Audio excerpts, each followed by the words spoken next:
Hey, how is going? Today I am going to record a new video about accessing first party cookie from browser through Google Tag Manager. So let me start. Okay, I hope you see my screen, and this is my Tag Manager and this is my website. Okay, so in this website I have some first party cookie and I will try to access the first party cookie through Google Tag Manager. Okay, so let me start. Okay, in this Tag Manager now I have to preview. So let me copy the website URL, then preview. Okay, let me paste my website URL here, then connect. Yes, it is connecting. Okay, it is connected.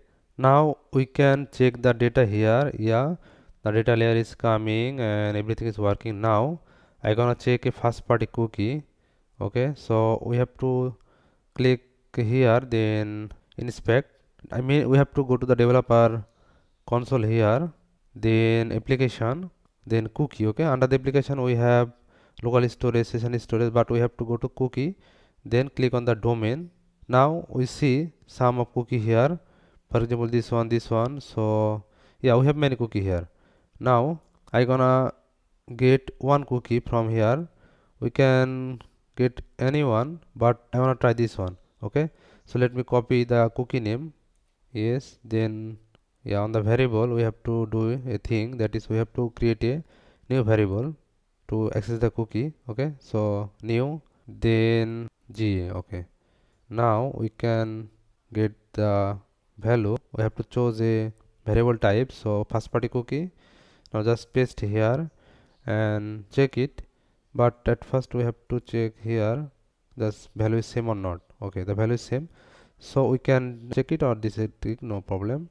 Then GA cookie. Nice. Now we have to preview again.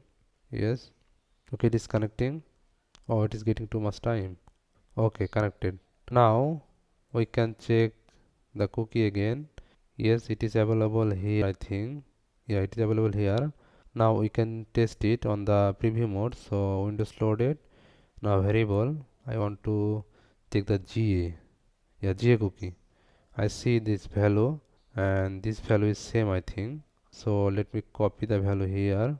Yeah, so in this way we can access the cookie from browser through Google Tag Manager.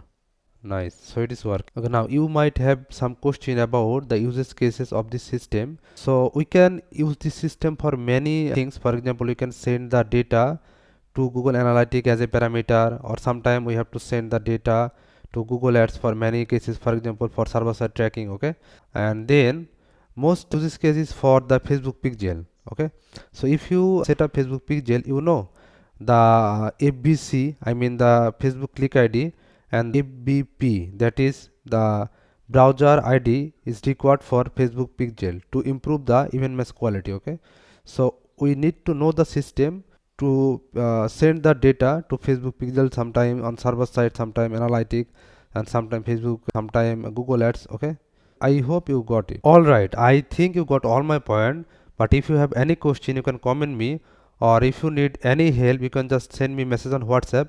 I will respond to you as soon as possible. Thank you so much.